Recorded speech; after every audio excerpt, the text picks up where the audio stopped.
Abidjan, capitale mondiale de l'alphabétisation. Ce jeudi, la capitale économique accueille des experts venus du monde entier à la faveur de la célébration officielle de la 55e journée mondiale de l'alphabétisation.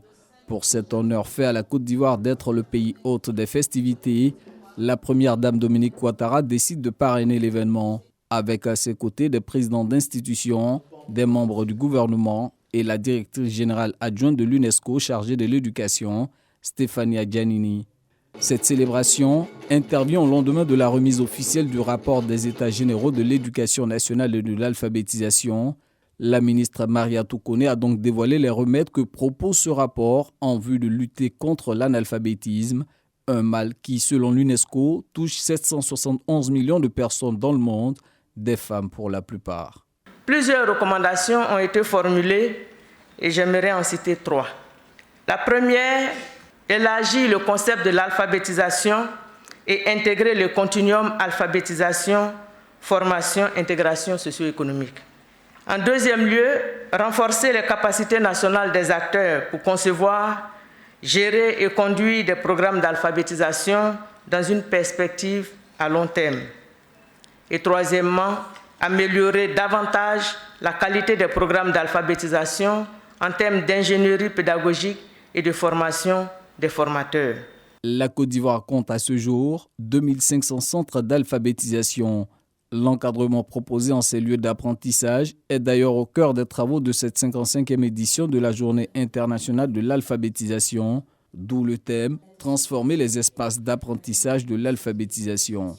Nous devons élargir notre vision pour mieux prendre en compte toute la valeur des multiples espaces d'apprentissage sur les lieux de travail, dans les familles et au sein de la communauté et d'autres espaces considérés comme informels. Ces espaces doivent être adaptés à la diversité des intervenants. Vous savez que l'UNESCO est l'organisation qui, au niveau mondial, protège et promouvoir la diversité culturelle, la diversité linguistique. Dans cette dynamique de vouloir inverser la tendance, l'UNESCO peut désormais compter sur un soutien de taille, celui de la première dame Dominique Ouattara, qui s'engage à s'investir davantage pour réduire le taux d'analphabétisme de l'ordre de 47% en Côte d'Ivoire. La Journée internationale de l'alphabétisation que nous célébrons aujourd'hui est l'occasion idéale pour des échanges scientifiques et communautaires qui permettront de dresser l'état des lieux des actions menées et d'identifier les défis en matière d'alphabétisation.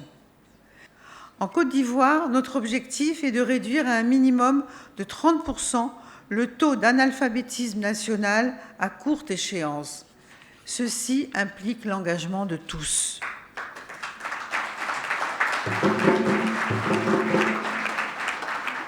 Par conséquent, je m'inscris sans réserve dans cette dynamique et je souhaite que l'analphabétisme n'ait plus le visage féminin qu'il affiche aujourd'hui.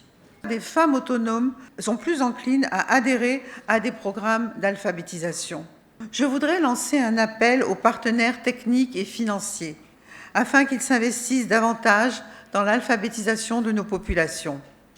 Je salue tout particulièrement l'action de l'UNESCO, qui est d'un grand soutien pour la Côte d'Ivoire en matière d'alphabétisation, avec notamment la mise à disposition d'un programme d'alphabétisation fonctionnelle liant le numérique à l'apprentissage de la lecture et du calcul.